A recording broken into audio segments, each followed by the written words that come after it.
Good morning, folks. We've got a couple people just coming in right now.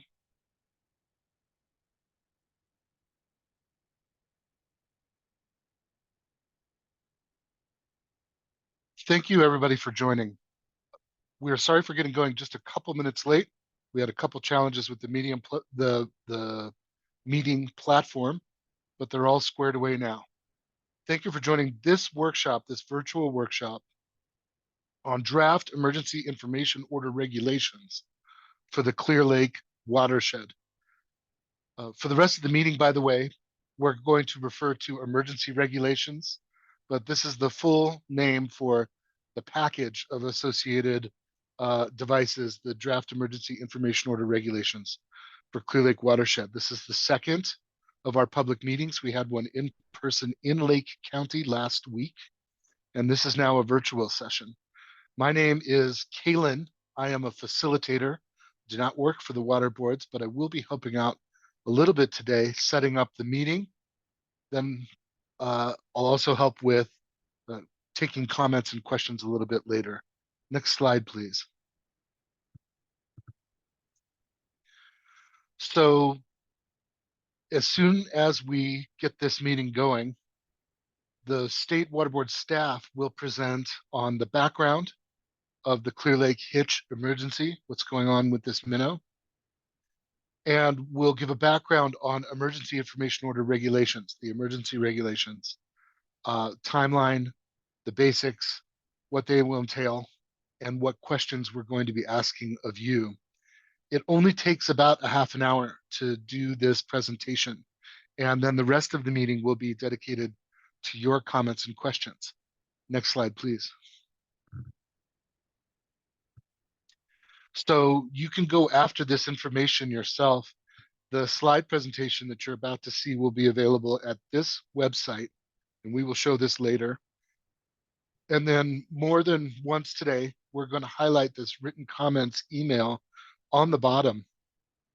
The staff is ready to listen and take notes today on your questions. Where there are answers, they will work to answer them. If they don't have answers to those questions, they will collect those questions as well as any comments and work with them, wrap that into their responses and into their considerations of any adjustment to the draft emergency regulations.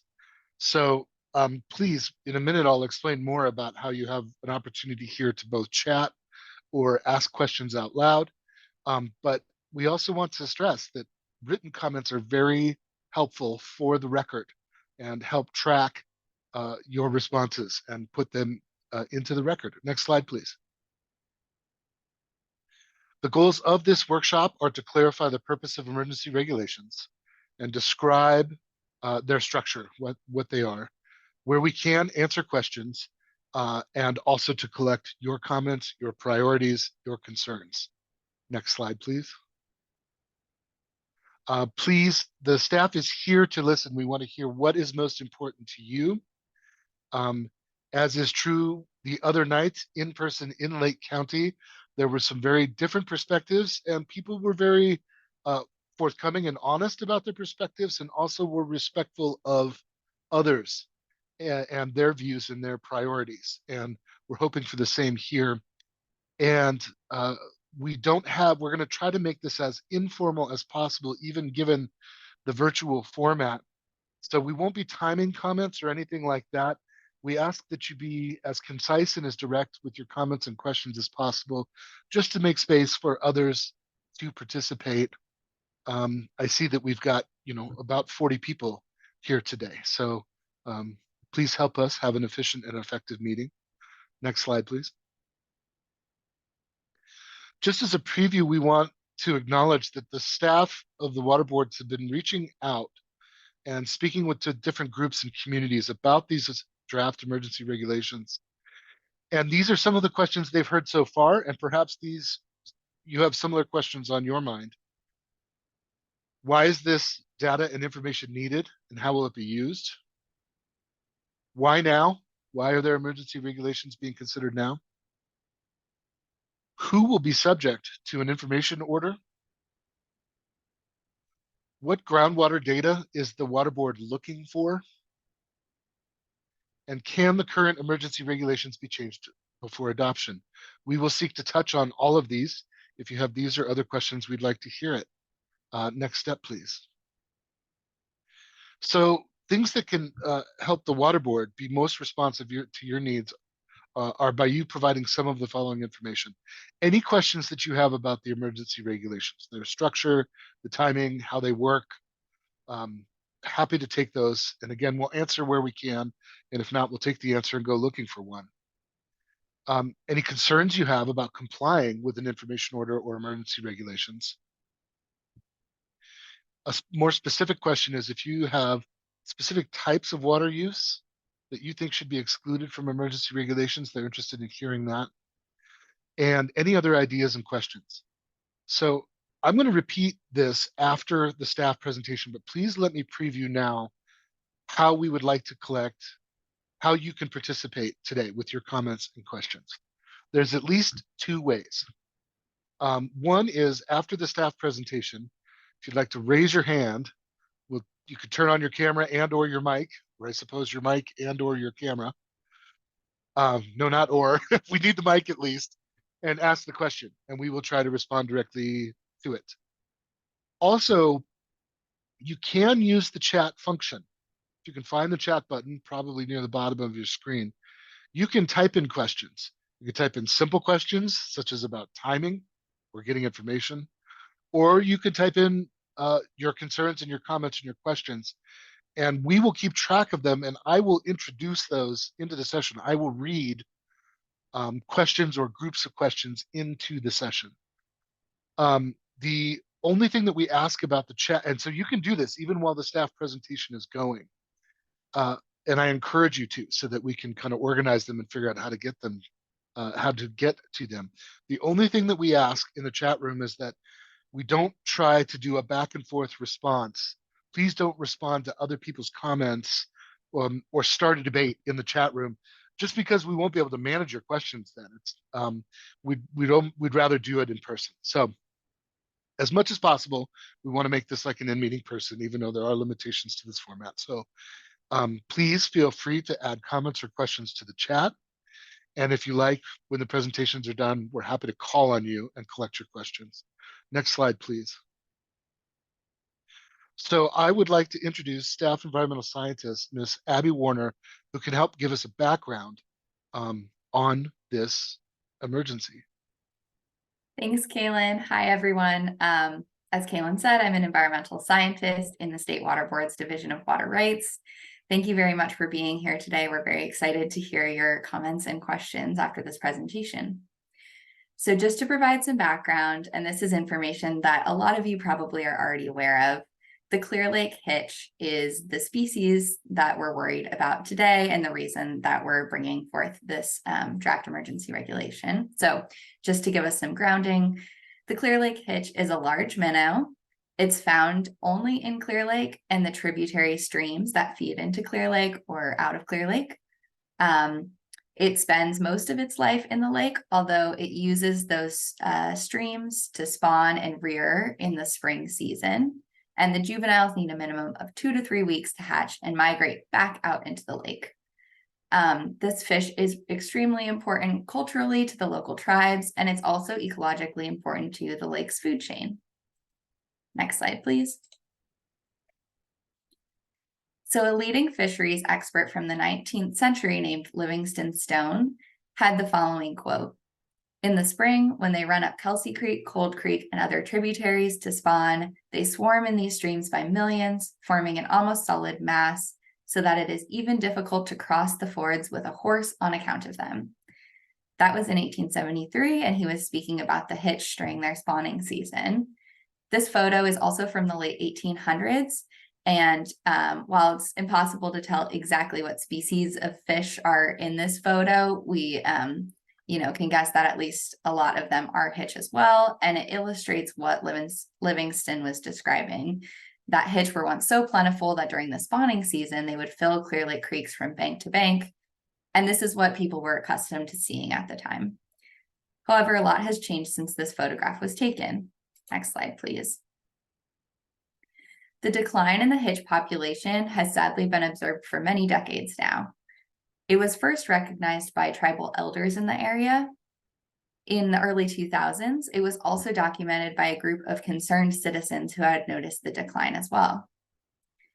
In 2014, the tribes and the California Department of Fish and Wildlife began conducting rescues when Hitch started to become stranded in ponds as the creek waters receded at the end of the spring. And then also in 2014, due to this decline, the state listed the species as threatened under the California Endangered Species Act. In 2017, the U.S. Geological Survey began doing studies to understand Hitch population dynamics in the lake. And unfortunately, in 2022, those surveys found only 6 Hitch and no juveniles. And so this was what really prompted a lot of concern, although there had been concern for many years about the decline. This was showing that there were no juveniles, which is very worrisome for a species that has a 6-year lifespan. And so that's where things stood at the end of 2022. There's this long history of decline, 2 record-breaking droughts in the last 10 years, and a plummet in juvenile fish recruitment. Next slide, please. So this past year in 2023, we were lucky enough to get a wet winter, which allowed water to stay in the creeks during the spring spawning season. While it was very encouraging to see Hitch in the creeks, and having so much rain certainly didn't hurt, more research and action is needed to provide long-term protection for the species and meet the population recovery targets. So, what are the main threats to the Hitch that need to be addressed? Next slide, please. Here's a list of potential factors that are impacting or could be impacting the Hitch population. The first is insufficient stream flows, which could be caused by drought impacts, surface water diversions, or groundwater pumping. In addition, we see potential factors being flow barriers to passage, habitat degradation and reduction, predation and competition with invasive species, and pollution.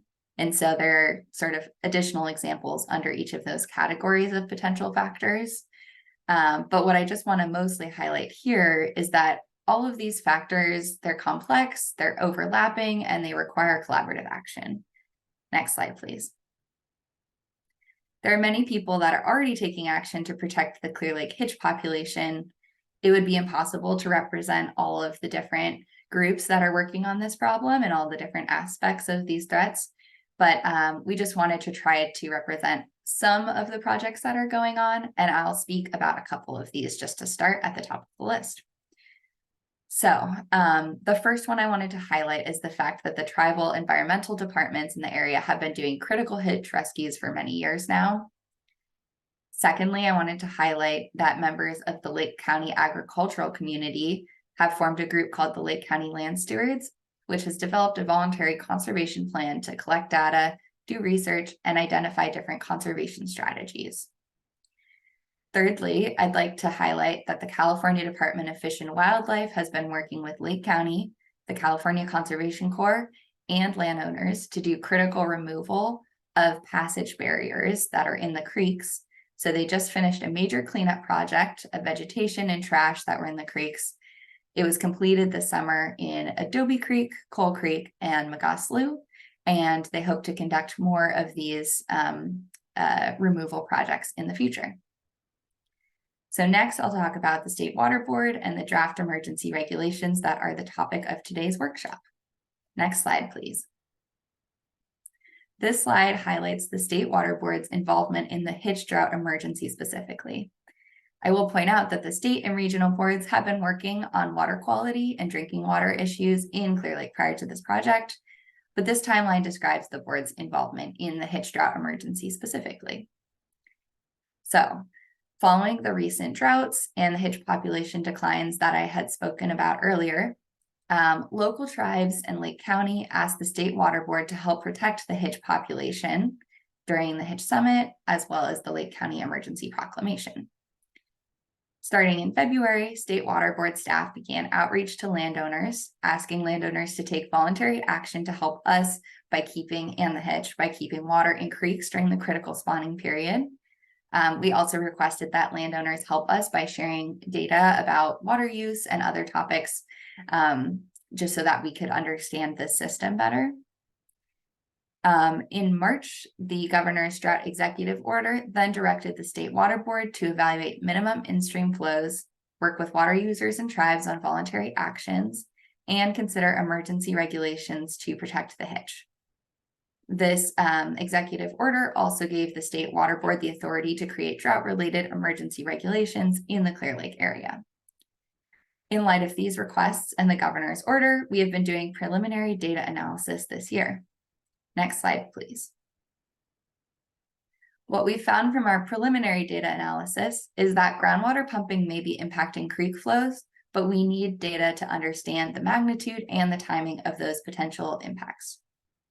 Listed on this slide are a few of the data sets we've been using. I'll just read through this. It gets pretty detailed. This in the next slide. I'll just walk us through both of the slides. So in terms of the data sets we've been utilizing so far from the tribal environmental departments, we've received data about continuous groundwater and surface water monitoring in select portions of Adobe and Kelsey Creeks. From the Groundwater Sustainability Agency in Big Valley, we've received seasonal and monthly groundwater levels in the Big Valley area. From community members, we've received data about Hitch observations and frost protection timing. From state and federal agencies, we've received past studies they've conducted, geological information, and stream gauge data. And then the Division of Water Rights has been collecting stream gauging data for Adobe Creek this past spring only. Next slide, please. From this analysis, we've identified 4 key data challenges. The first is that well locations are unknown. The number, location, and production depth of wells is unknown, which makes it difficult to evaluate impacts and manage groundwater. Second, groundwater level fluctuations are substantial. There's evidence of seasonal and short duration widespread groundwater drops, but long-term continuous groundwater monitoring for the entire basin is needed to be able to assess localized groundwater changes. Third, the groundwater surface water relationship is unclear. Depleted groundwater may be connected to increased flashiness and premature drying of creeks, but most groundwater monitoring is monthly at best, and there's not enough stream gauge data to understand the problem well.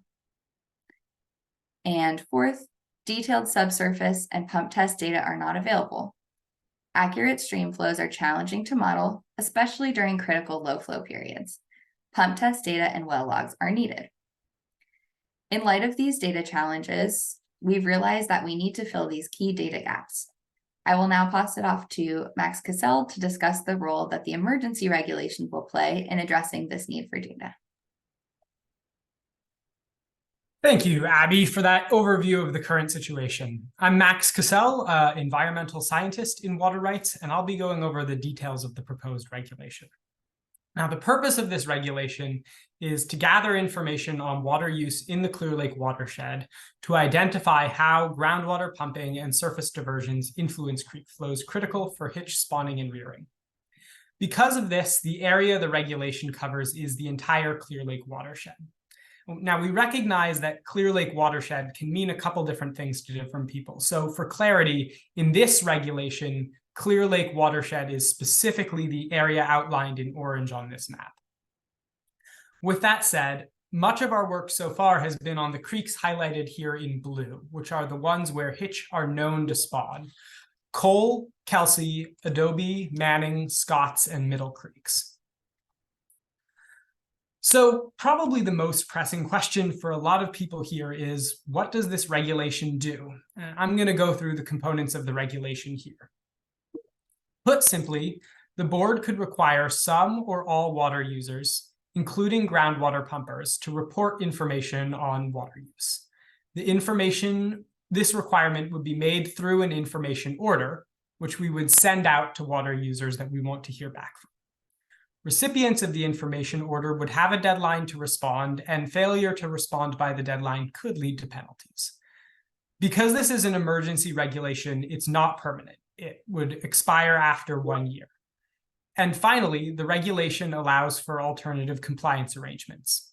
If you're interested in that, please reach out to us at the Clear Lake Hitch email address.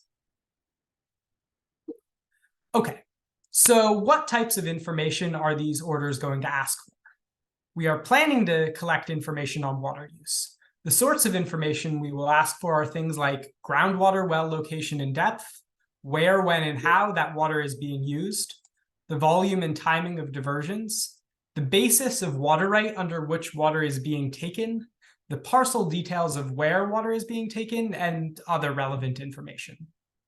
We have been talking with community members about the questions we should ask, and part of why we're having this workshop is to get input on that. Okay, so let's talk a little bit about the information order process. We would send these information orders through certified mail to the addresses that we want to collect information from. We would also send out emails similar to the ones that alerted people to this workshop, just to make sure nobody's out of the loop. These letters will explain the questions we are asking and list the documents and information that you'll need to answer them. Then you'll be able to respond through an online platform. We would engage with people who need a report both before, during, and after the orders are sent out to make sure everybody knows what is coming and when. And staff will be available to assist if you have questions. Now, if people do not respond by the deadline, there could be a penalty of up to $500 a day. We will use the information we collect to inform our study of how groundwater use interacts with surface water. To carry out the study, we'll be working with a group called O'Connor Environmental, who some of you may already be familiar with. The study will allow us to identify key areas where problems could emerge, support local collaboration and voluntary actions, plan projects that make the most sense and have the greatest impact, and all in all, help us focus our time and resources to where they'll make the biggest difference. So here is our tentative emergency regulations timeline. We released the draft emergency regulations at the beginning of September and began accepting comments immediately after. We'll continue to accept public comments during this meeting, as well as in writing until the end of October. Over the weeks following the end of public comments, we'll be considering those comments as we finalize the regulations. And we plan to ask the board to vote on those final regulations in December. If those regulations are passed, we expect to release information orders in early 2024. If you're interested in taking advantage of these further opportunities to get involved, here's some information on that. So obviously you can comment right now in this virtual workshop.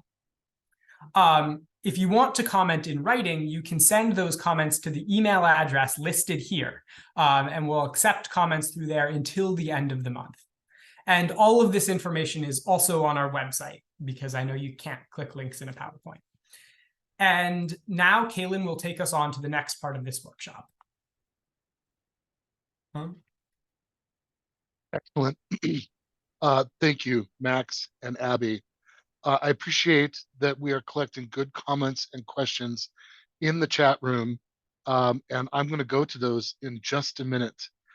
Please let me offer that if you would like to turn on your microphone and possibly your camera does help if you've got the ability. We're happy to take verbal questions, and then I'm going to start acknowledging and seeing where we have some answers to some of the comments in chat. Would anybody like to ask a question real time? If so, please look for your controls where you can raise your hand.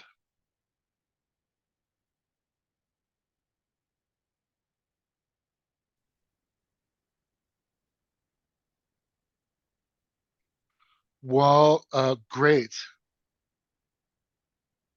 Leanne, will you please pronounce your last name for me? It's Campodonico. Campodonico, thank you very much. That's right. Thank you for joining us. Please go right ahead. So I'm a farmer in the Big Valley area. I grow olives for olive oil. And I've noticed that the research seems to be focusing pretty much solely on the hitch spotting in the creeks. And since we know that there were quite large numbers of hitch counted last spring, they must have come from somewhere. There were juveniles in the population. So I'm wondering if the research could also be expanded to include where else have the hitch adapted for spawning in times of drought. So that's one question. Do we really understand the life cycle of the Hitch under various conditions, whether there's good rain or whether there's drought? And I understand that the research now is based on these emergency regulations is really focusing on the farmers' use of groundwater. And I, of course, am very concerned because we do need to irrigate, not as much as some crops, but we do. And it would be quite an economic hardship if I were to have to severely curtail use from our well. Thank you. Thank you very much. I want to acknowledge that some of the themes you just mentioned were prominent the other night, which are people suggest that there are many drivers and influences on these populations, and people hope that there's a clear understanding and not just a focus on one type. And I'm seeing the same comment in some of the written comments as well. Here's one, the first one that came in, which you all can see too, is expressing support for the Hitch populations, but that there's a lack of, there's room, there needs to be more knowledge about the relationship between ground and surface water. Pardon me, I'm not summarizing well, I'm also talking too much. Leon, I want to say, your question, do we fully understand the life cycle of the Hitch, can be taken directly as a comment for the team as they consider this going forward. And I'll check with the team right now and see if there's anything they want to say in response. Sure. Thanks for that comment, Leanne. I'm Valerie Zimmer. I'm with the State Water Board. I'm a senior water resources control engineer, and I am tackling a lot of these technical questions, including the question you just asked. I think that is a really good question, by the way. And I will acknowledge that that question is being asked by fisheries biologists as well. And it has not gone unnoticed that this year we had a really big Hitch run, and folks are sort of wondering, you know, where were they last year? I will say this, I can't give you an answer right now. It's not my place, but the USGS, who are biologists, I'm not a biologist, I'm an engineer. They are addressing that right now. They are coming out with a report shortly that I think will propose a hypothesis and to explain possibly, they have a few ideas about why that might be. And I think they're also planning some studies to see if they're right, if what they think is going on is actually going on. And unfortunately, I'm not at liberty to exactly be more specific because it's not my research project, but I will acknowledge that this will be coming out shortly, hopefully in the next couple months. And hopefully we'll have some more stuff. And there are studies planned to address that very issue. I see Felipe Laluz from CDFW has just turned on his camera, so he might be able to say a little bit more than I just said. For that question, and that is, again, it's an excellent observation. I facilitate the Clear Lake Hitch Task Force. Hey, Felipe, may I stop you for just a second? Yeah, go ahead. Your microphone is just a little bit hard to hear. Do you mind? Sorry. Is that better? Not really, but if you talk just a little bit more slowly, we'll be able to hear you fine. Apologies. So my name is Felipe Laluz. I'm a senior environmental scientist with CDFW in the Native Fishes Conservation and Management Unit. I facilitate the Clear Lake Hitch Task Force, where a lot of these conversations are happening. The reason that this discussion is focusing on groundwater is because this is the component that we're looking at in this, that the E-regulation is looking at. There are many factors affecting the Clear Lake Hitch. In addition to the USGS survey that's going on that Valerie mentioned, we also have our own district biologist, Ben Ewing, who's been working in Clear Lake for over a decade, conducting monitoring. Several scientists with the tribes are also looking at hitch behavior, stream use, and that sort of thing. So there are numerous efforts going on beyond the scope of this workshop. So we are not only looking at groundwater. We want to look at water quality. We want to look at predation and various other things. This workshop is to focus on the groundwater component and give you the opportunity to comment on it. And I believe we do have some future work, some other outreach to better communicate our science to the community. Felipe, thank you. Michelle Scully, you're next, and I promise to start working through some of the chat comments and acknowledging those as well. Michelle, please, when you're ready. Hey, good morning, everyone.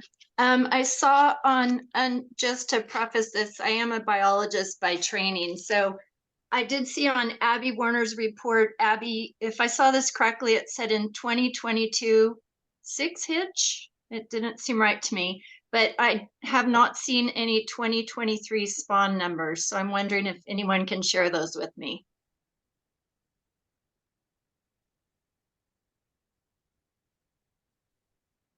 Thanks, Michelle, for that question. So those are the numbers that are collected by the USGS surveys every year, and their data is currently going through processing and internal review. That's the data that we hope should be out at some point, hopefully by the end of the year, although I don't have an exact timeline. I serve on Lake County's Fish and Wildlife Advisory Committee, and we're privy to local surveys, and I haven't seen those numbers either. Hi, folks. I'm Jessica Bean. I'm a program manager with the State Water Board and working on some of this. I've met some of you before, but to address the issue about the 6 Hitch, I just wanted to mention that those gillnet surveys, they do transects of the lake over multiple times, and so they're not necessarily going to catch all of the Hitch. It's not the entire population, but it gives us a sense of how many. So we have some nice graphs that were not shown today, but certainly something we've shown at other times. And Felipe also, he's showed those many times too, to kind of walk through the methodology used for that and showing how those, but it was it was an unhappy surprise, I think, for everyone when they did the transect that year to have such a low count on what was found. So to wrap up my point, I think as a biologist and having worked for each of the services before and done surveys, I think that we found a happy situation that we're missing significant parts of their life history. But when we're making decisions like this and we're not even working off numbers from what we saw this year, and we're saying that the numbers in years past weren't representative, I think that's a big concern. It's a concern for me in science, and it's a concern for me with policy. So that's my statement. Michelle, thank you very much. Please let me acknowledge some of the written comments. I'm going to summarize, and so there'll be a little bit of generalization, but early comments from Miley and from Janine talk about how there are many different drivers and influences on these populations, and there's a need to understand that better. The team takes that comment at face value. Those are good questions and important. Also, I want to acknowledge Sarah Ryan's comment, which speaks specifically to roles and responsibilities of users and drillers on reporting. This is noted, references to the water code and DWR requirements. Leanne got to speak to concerns about whether there is undue focus on farmers as a stressor of these, as their water use is a stressor on these populations.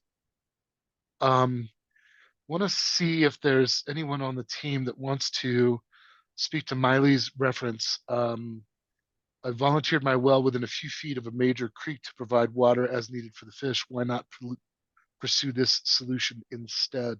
Should we take that as a comment? Is there anything worth responding to on that today? Sure, I can try and address that. We are actually interested in, solutions that might help fish in limited circumstances. If folks want to pursue the option of using their well to help provide some water for fish, then that might be something that would work. I will say that the amount of water that you can provide from a well, it really is only going to probably keep them alive long enough for somebody to come rescue them. It's not going to replace the flows that they might have need. but we are pursuing that. There are some logistical and permitting hurdles to providing well water to fish that can be expensive, because you can't just pump well water into a creek. The water needs to be tested to make sure that it doesn't contain stuff in it that would actually be harmful to the ecosystem. And so this actually gets into a bit of a complicated process. Having said that, we have had a few folks volunteer to do that already. And you know, in limited circumstances, that is something that might be used in the future to give the fish a little bit more time. If that's something you're serious about being involved with, that would be fantastic. We'd love to talk to you. And I will say that there are going to be some. We are seeking, you know, people that are cooperators for projects. That could be one project. Other data collection projects would be useful to us. So if you're somebody who would like to be, you know, a collaborator or have something that they would like to offer, you know, please reach out. I think is our email in the chat. I hope folks have our contact. You're here, so presumably you've got a way to contact us. And if not, I may reach out later to specific folks in the chat that are offering help. So thank you very much for that. I appreciate that. Max, maybe a better parking slide would be the one that has the different links to materials in the email, if you feel that's the one. Thank you, Val. Want to acknowledge Sarah Ryan offering a comment of support for understanding relationships of water flows, where the water is, and what that means for the fish. Janine has several comments here about the need for broader education and understanding, both in general, because this species has not gotten as much attention as some other salmonids, or at least as many research dollars, and also the need for public education around some of this stuff. I know because, Janine, you made a reference in the meeting the other night of a forum that you were helping organize. Do you want to make this group aware of that now? Do you want to turn on your mic? Let us know what's coming. Hey, thank you. Yeah, I just a little introduction. I'm an ethnoecologist. I've got my degrees at UC Davis, the latest one, doctorate in ecology. And I've written a number of essays about the Clear Lake Hitch, which answer a number of the questions that have been posed in this chat, and I can present those in the link. So I've been hired by Lake County Water Resources Department to coordinate a Clear Lake Integrated Science Symposium, or CLISS, C-L-I-S-S, in August 2024. We're having 2 pre-symposium meetings, which the public are invited to attend, because we are actually very participatory and asking everyone how they would like us to conduct public outreach, symposium structure, meeting format, website format, topics, etc. And that first meeting is on November 16th. If you're interested, you can either put your email address in the chat and reach out to me, or go on to a bit.ly link, bit.ly/CLISS 2024, and I'll put that in the chat. Thanks. Thank you, Janine. Additional comments? Let me take a break. Is there anybody that would like to offer a verbal or offer a question in real time? Please raise your hand and or unmute.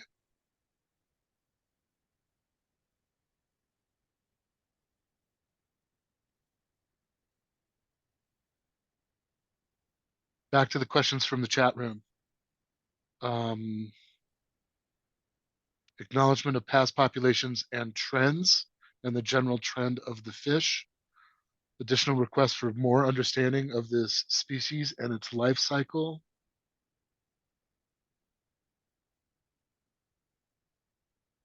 Abby, do you want to talk about, you offered some replies about, is there a website, anything you want to say about going and getting information, Abby? Yeah, thanks, Kaylin. So I pasted in the chat the link to our State Water Board Clear Lake Hitch website, which is also shown on the screen. It's the second to last link at the bottom there, which is waterboards.ca.gov/Clear Lake Hitch. And then we also have an email address. And so if you'd like to reach out to us with additional comments, questions, interest in being involved, that email address is clearlakehitch@waterboards.ca.gov. And we do encourage you to do that, even if you've offered a verbal or a written comment here. It really does help anchor things in the record. Thank you, Abby. I think I'll read Michael Miller's question out loud, and I think Val's interested in responding. Please describe how each piece of information the board is requesting about wells relates to the preservation of the Hitch. For example, how does data on how well water is being used beyond the quantity of water being pumped relate to stream flows or the Hitch? This would help growers understand the purpose for collecting the data. So I think that's the core question in all of that is, what's the key purpose for collecting this data? But Val, as you like. Sure. Yeah, I think that's a really good question, and I appreciate that it's been asked. And maybe this is not clear. We spent a lot of time talking about all the other science and the questions that are out there. But one of the questions that is being asked, especially by us, is is there a connection between surface water and groundwater? And if so, what is it? Is it basin wide? Are there areas that are more susceptible to streams being lower due to groundwater pumping than others?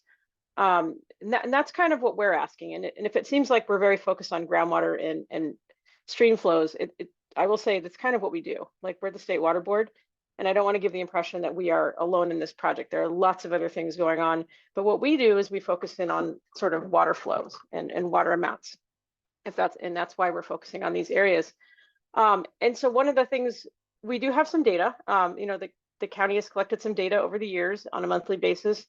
There are a few stream gauges out there, and there is the Groundwater Sustainability Agency that's done some modeling, and especially in Big Valley. But there are areas outside of Big Valley where fish are needing stream flows, and there are some questions about why is this stream running and not that one, and why now and why this year and not that year? Is it related to rain? Is it related to groundwater pumping? And the answer is we don't actually know. And so we are doing a study. We've engaged with a consultant who is going to start with all the existing data and all the existing studies that are out there, and really start with the questions that still remain. Even though we have some data and there are some studies, we still don't have a very good sense as to what happens on a seasonal basis, what happens on a week-to-week basis. Maybe we kind of know what happens year to year, but when it comes to fish, they need a few weeks of water at the right time of year, and if they're not getting it, then they have a hard time.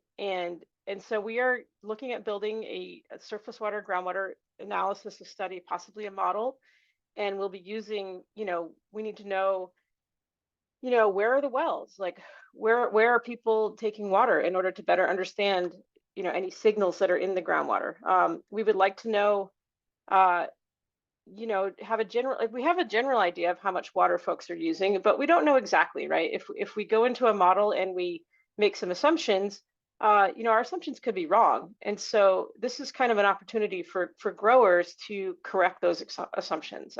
We might go into a model, we might assume that you're using a lot more water than you are. But if you tell us, I'm not really doing what you think I'm doing with the water, then that's actually helpful, helps us get better answers and better understand the problem.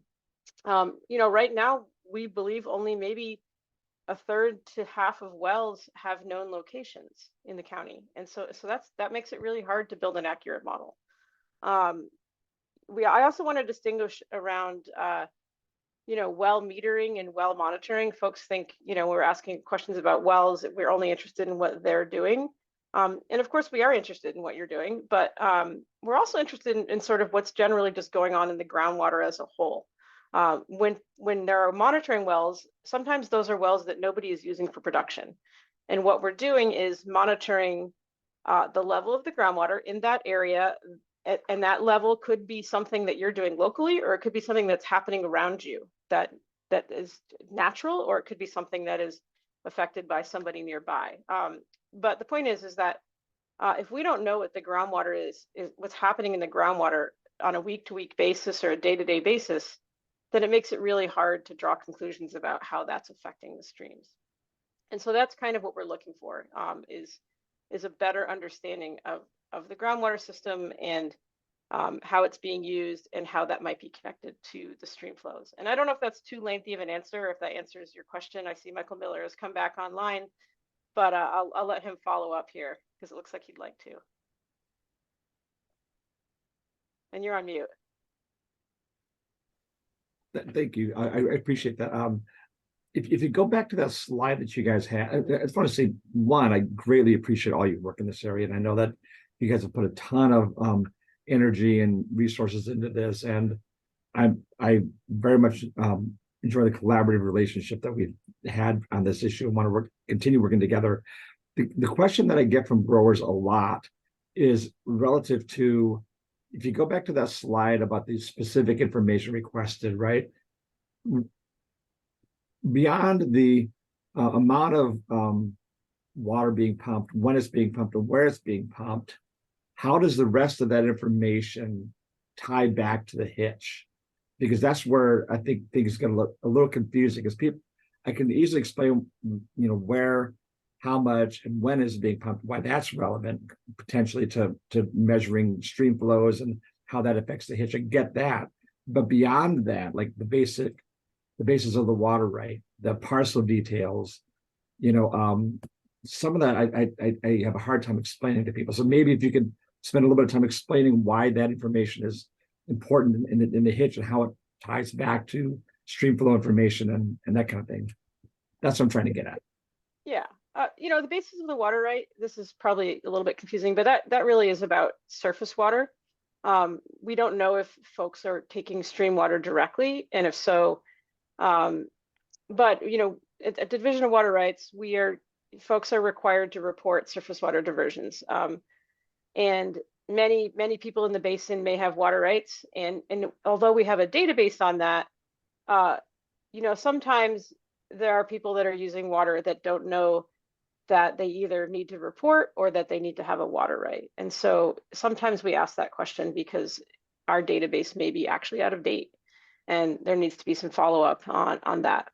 Now, it may be that nobody's using surface water, in which case that question wouldn't apply. If you're not using surface water, it's not a question for you. In terms of your parcel details, that's more along the lines of, we have some idea of what's going on in the parcel, but if you're growing 100 acres of pears or 100 acres of olives or 100 acres of grapes, it's good to confirm that that's accurate, right? We might be able to assume that from satellite data or other analyses, but if you've recently changed something, we would like to know that, and because that actually dictates how much water you might be using for irrigation. Other sorts of questions we might want to know is what sort of practices are you using? We might ask about, how efficient are you? Do your practices change between wet and dry years? Like, we don't know. We might know that you have a certain type of crop, but we might not know if your fields use more water in certain years and less water in other years. We might not know, for example, I know frost protection is a little bit of a flashpoint, but we might not know if you're doing frost protection, and if you are, how you're doing it. So I think there are some folks in the basin that are using alternative methods. There may be folks that are, storing water in ponds and not pumping groundwater to do their frost protection. And so when I start talking about parcel details, that's the kind of general information that can be very hard to tell or get exactly right with the existing information. And again, we're sort of looking for a confirmation of what potentially we already think we know.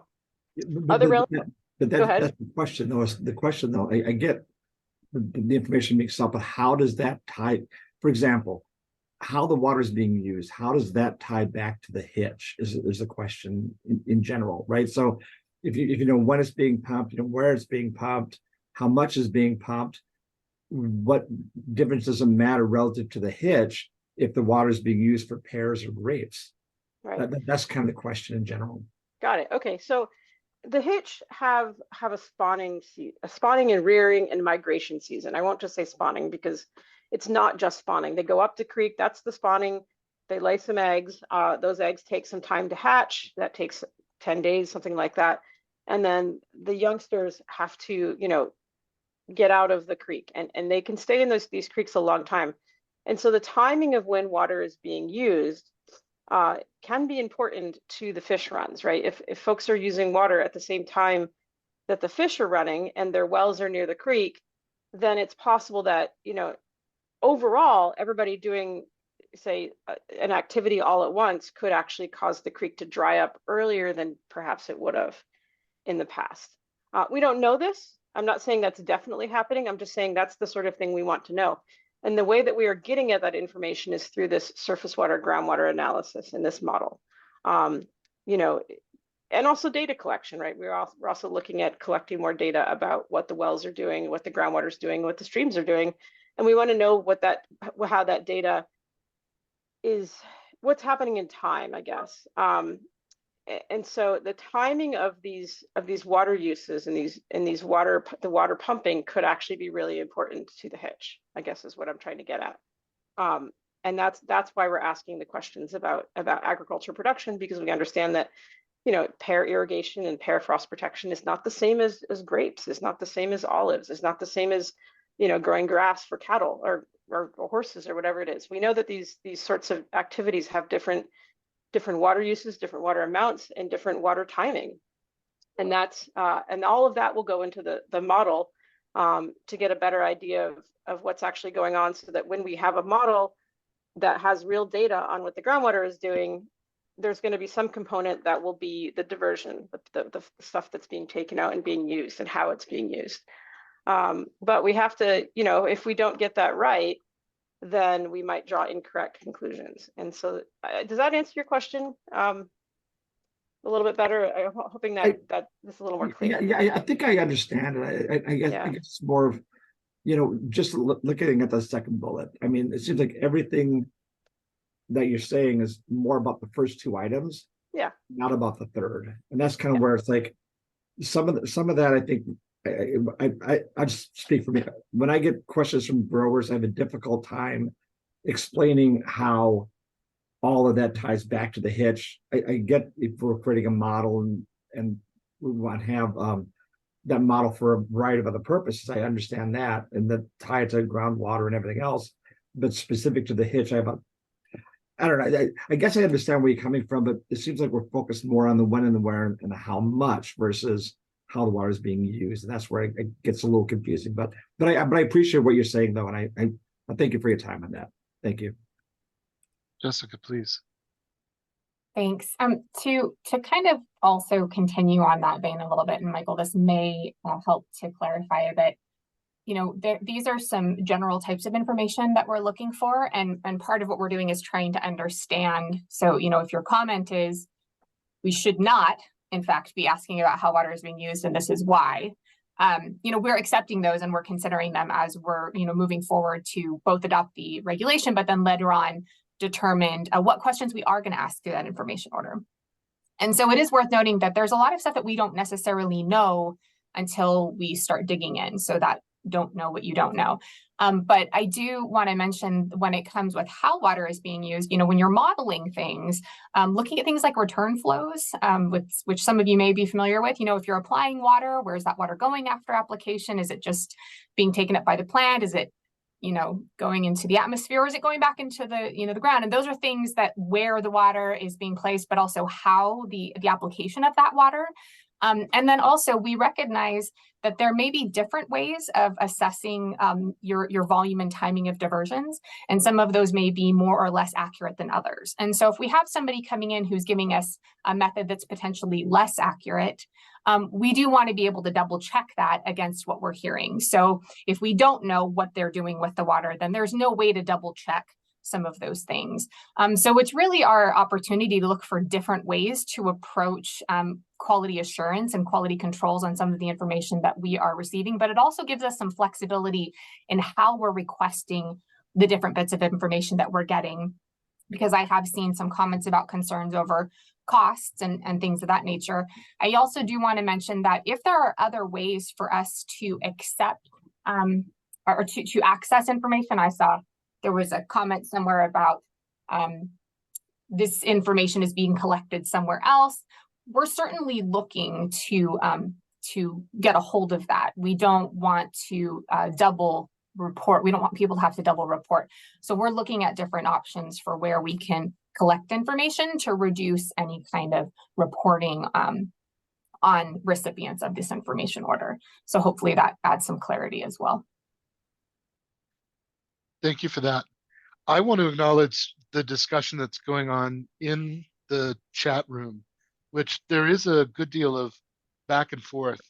And that's okay. I'm glad you're talking to each other. This is a community that needs to work on this together, which was another big theme that came out of last week's meeting in person.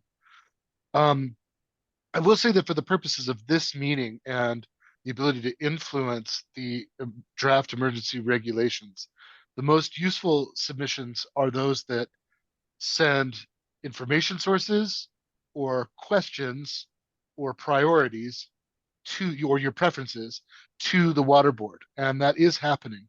I don't have the ability, and I'm not even inclined to try to control or stop your discussion in the chat room to each other, because again, we do all need to work on this together. I will say that it's a chat room isn't a great place to try to change a mind. And in that way, I just want to highlight again, I think the most effective way to influence the emergency regs are to offer questions, comments, sources of information. One of those comes from Sarah Ryan, who offers a link to USGS data on population trends. Thank you very much. That kind of specific reference is very useful. A comment about how much water is needed in the streams and possibly using groundwater to augment stream flow. Many additional questions about population estimates and life cycle and the need to understand that better. There's a specific question from Nellie that is worth calling out. I don't think there is a complete answer, but I think there are partial answers to this question today, which thank you for highlighting it. Will there be financial help for small farmers to comply with these regulations? Would anybody on the team like to pick that up?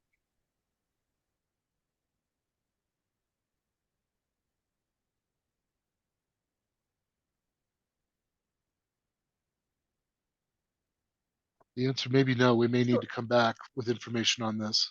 I'll do a quick acknowledge that yes, we understand that there are some expensive concerns, and I will say that that's part of the reason we're trying to do a study right now.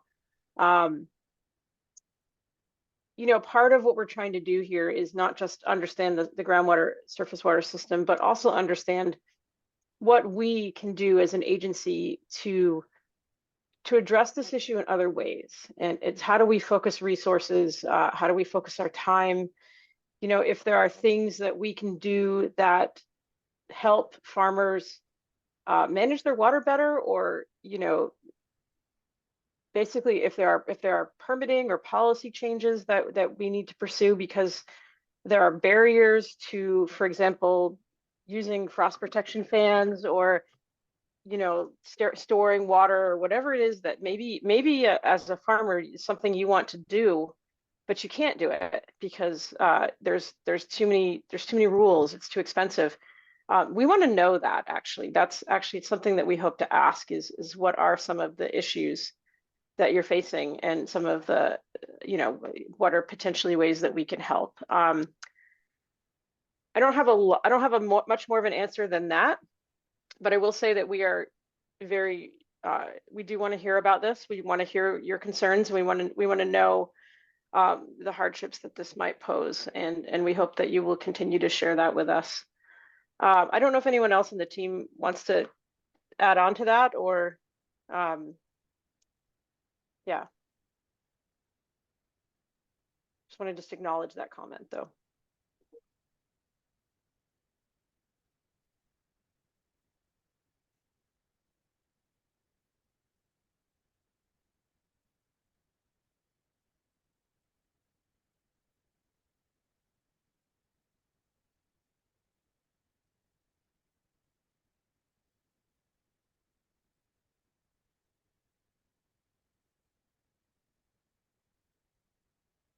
Caitlin, I think you're on mute. Wow, that's too bad. I just had all of the answers. Um, um, Yeah. please let me go to a specific comment, a question by Nelly, and see, Val, you've already touched on some of this, but see if you want to ask anything more. It's a question about whether anybody's seen stream flows drop during frost dates and when groundwater is pumped for frost protection. The question, why do you need individual information when you can look at stream flows during frost dates and see if they change? I think that can be taken as a comment of an additional set of information that's needed, but is there anything that you want to add by way of context, Val?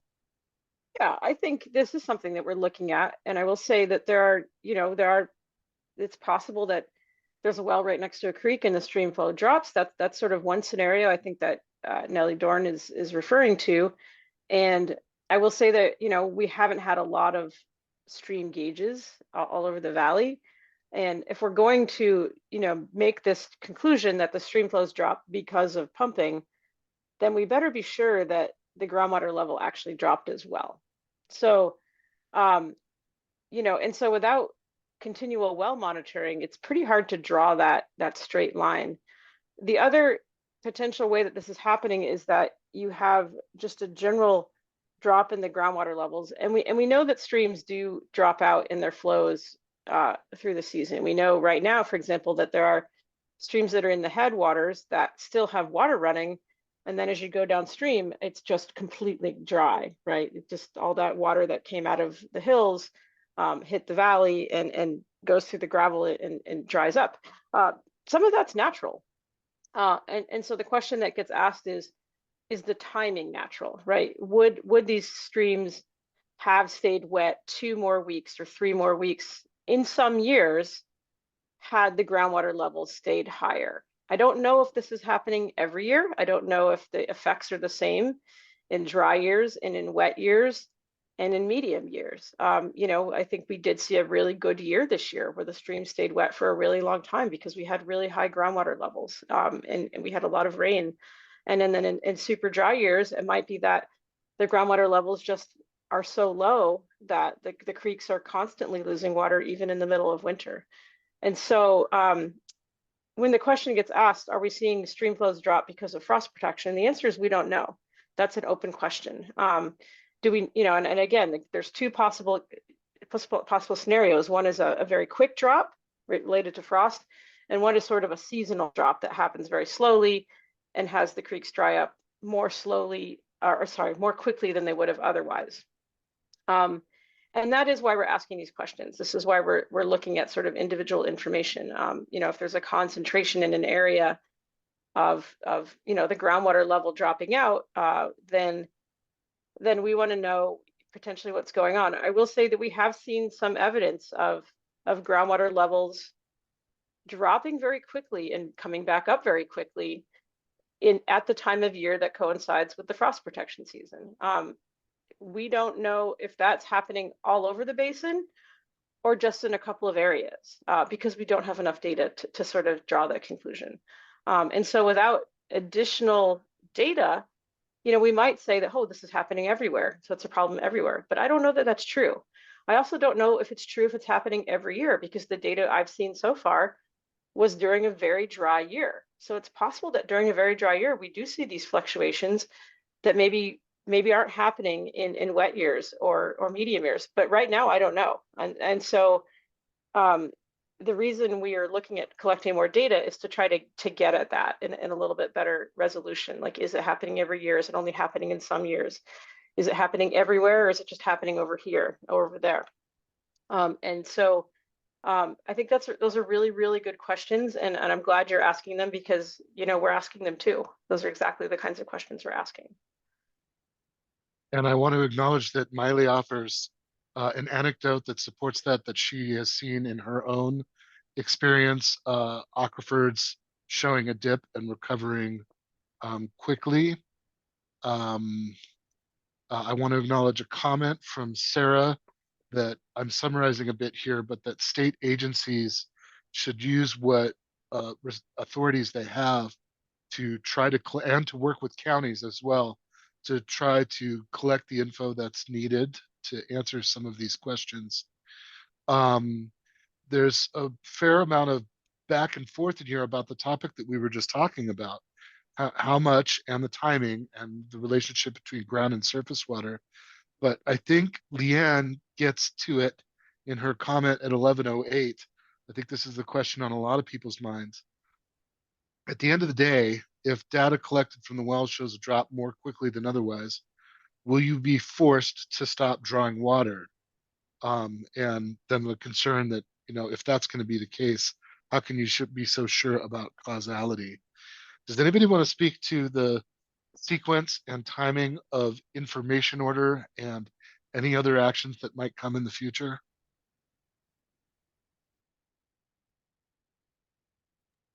I can speak to that. Right now, it's a very good question. What will happen when we find out? And we don't know right now because we are still trying to understand the different issues at play. And, ideally, we want to work with folks in the Clear Lake area to identify different management actions that could be taken if we find that there is, wells are impacting something and that's there. That's quite a ways out at this point because right now we just need to understand what's happening. But we are looking for a collaborative effort. There's a lot of different, management options that can impact things. We've seen voluntary collaborative approaches, for example, in the Russian River watershed. Some of you may be familiar with that area, but they did find that there was a strong impact for frost protection that impacted the stream flows. And so they did a coalition approach that came together and they did work on how they could shift when they were pumping water and things of that nature. So there's different options out there to look at when we have a better understanding of what is happening. And in terms of showing cause and effect, this is why we're investigating the groundwater surface water situation. There is data out there and we're looking to augment that and continue working on expanding the monitoring network, collaborating with, our tribal partners, the Lake County partners, the Agricultural Coalition, who is also starting to work to collect information and get a better sense of what's happening so that we do know and we can start showing things like cause and effect. But we're really at the beginning stages of getting that information, and that's why it's so key.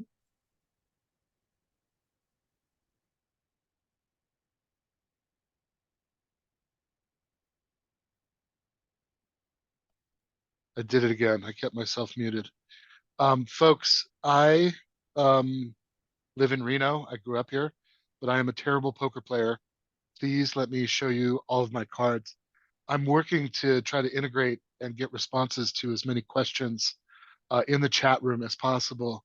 And there's a lot of good info in there, including sharing data sources, which again is very useful, and raising key questions.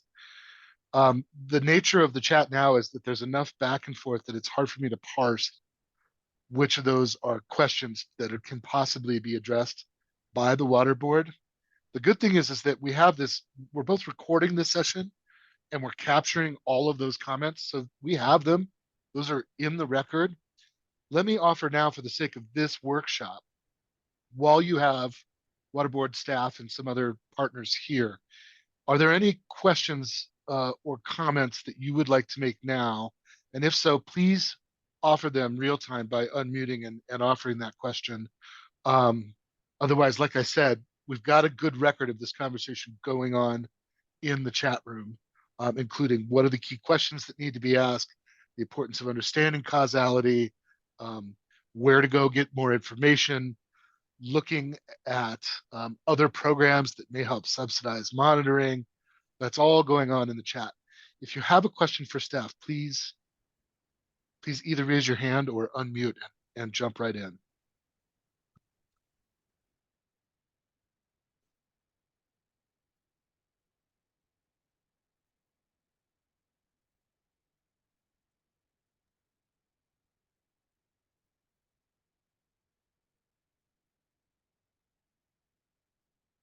Okay.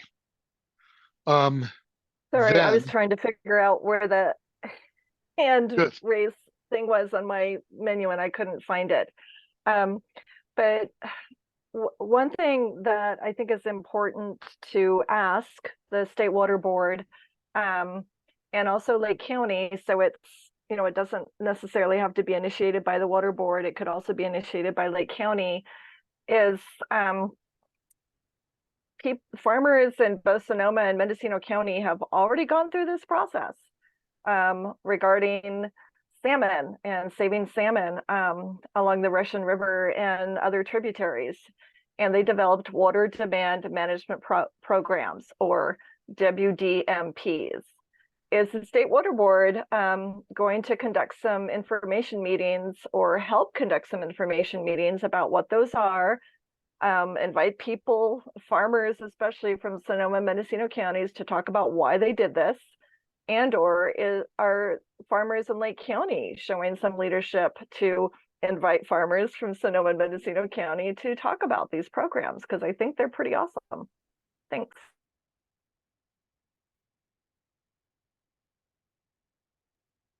Janine, thank you.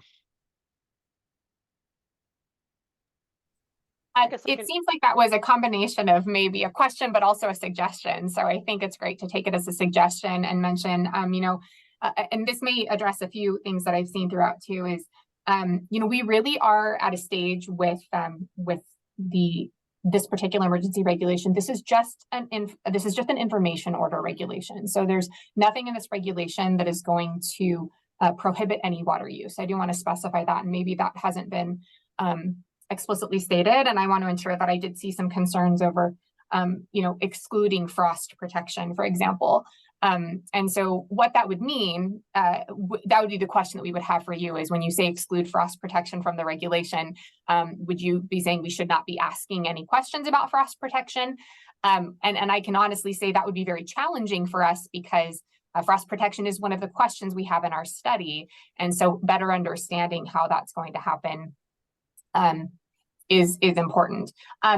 Absolutely, you know, Jean, and I think it's a great idea to educate and provide opportunities, you know, to connect with other folks who have been through similar situations and things that they've been able to do. Like you said, the water demand management plans. We actually have some folks that are also from both areas. They have they have activities in both the Russian River or the Sonoma area, and there's been some discussions I've heard even in the Board of Supervisors meetings for Lake County. They've talked about that. So absolutely opportunities for looking into ways to explore that. Kaylin is a facilitator that we've hired through some funding that we received through the board to help work through some of these things and help with collaboration and coming with ideas and educating. So as we move forward, you know, through this emergency to help the Hitch, Kaylin and his team will be available to also facilitate some of that. So I think that can be really helpful. Also, if I can jump in, I saw another question that has been brought up earlier, but also want to reiterate again, just questions about like how much this is going to cost and will folks have to buy special equipment. And we have heard a lot of concerns over costs, and it's something that we are working through internally. We don't have you know, a cost estimate for folks at this point, but we are recognizing the fact that that could be a concern. And so we again want to hear about that from you. If there are things that you think could be more concerning, for example, Nellie mentions if you had to buy special equipment, that would clearly be a cost for you. And that's something that we'd like to hear what that would mean versus, you know, is there information you could share that with us that didn't require that? And so it's something that we're certainly thinking through. And we want to hear more from you about that. I also do want to mention that we have, we're really interested in working with folks who would like to do more monitoring or who are interested in working with us to collect other information that would be useful that may not be coming through in an information order. Val mentioned earlier the need for continuous data, and we have methods of doing that. And so folks who are interested in working with us, we actually have equipment that we could install and monitor, and there would be no cost to the person that would be letting us maybe have access to land to do that. So those are some things we'd like to explore with folks, you know, separately, where we have a chance to talk with you one-on-one or in a small group, something like that. So certainly open to those things too. Sarah, I'm going to go to you, and then I'm going to do a last call for comments and questions, and then want to respect all of your time and see where we are. Sarah, please go right ahead. I just wanted to make sure that the comment that I put in there about the data collection we're doing doesn't get mixed in with, you know, all the other things that are in there, including that very funny cat comment that that Michelle just had in there. So Big Valley, I work for the Big Valley Band of Pomo Indians, and we are working with 5 well owners along Adobe and Kelsey Creeks, including Miley, who made some comments about this, the data collection that she's collaborating with us.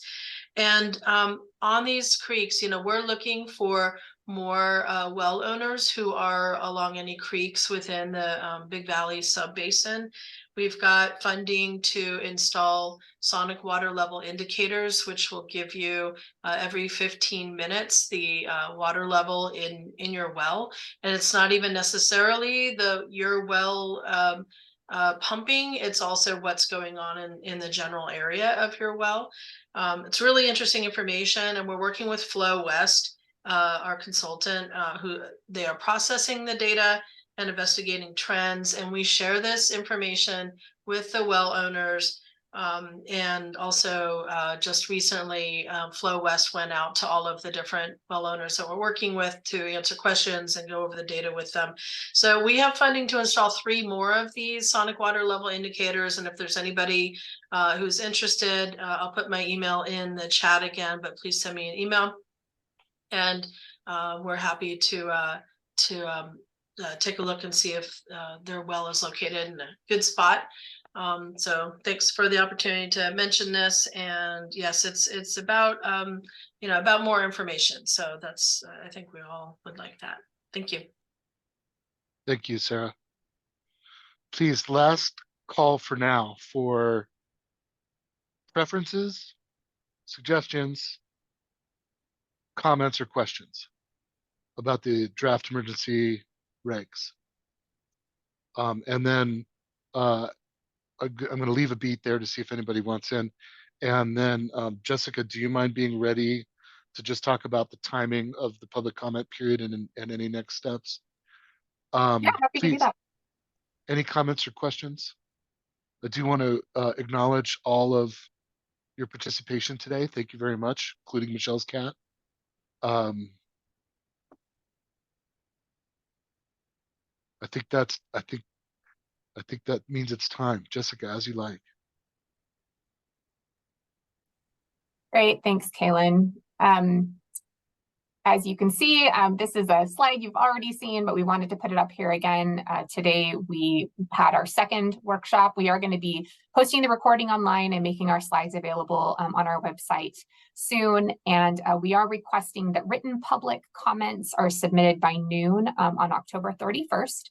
And you can send those to our Clear Lake Hitch at waterboards.ca.gov email. That's kind of our general catch-all email as well. So if you have questions, if you have ideas, if you have additional concerns, if you'd like to set up a phone call to chat with us about, you know, monitoring or other ideas or any of the things that we've talked about today, and you want to chat more, we are really willing to do that, and we want to work with folks. So I encourage you to reach out with us that way. If you somehow you heard about this workshop, if it's possible you were on our email subscription list. If you're not, if you got it another way, we do encourage you to go to our Clear Lake Hitch webpage. Down at the bottom, you can sign up for that email list. We send reminders and notices out there. And then we also have the, just in general, we post a lot of information on our Clear Lake Hitch webpage. So the next steps for us once the public comment period closes is we'll be considering all of the comments as we move to finalize the regulations, as Max mentioned earlier. And then we are hoping to go to the board, our board, and have them consider adopting the regulations at the beginning of December. So November we'll be using as a time to get some of that information together and potentially make changes and provide additional information to folks about that. And again, thank you so much for attending, and I hope we've been able to answer some of your questions. But please, again, reiterate what Kaylin has said is please put some of those comments in writing. It is really, really helpful for us to get those into our record and be able to consider them as we're moving through finalizing the regulations. Thanks, Kaylin. Thank you, Jessica, and thank you everyone for your attendance and your time today and your dedication. It's clear that the stakes are high and that this is very important to you. Thank you very much. Have a nice day. We'll be in touch. Please reach out with your comments. Have a nice day.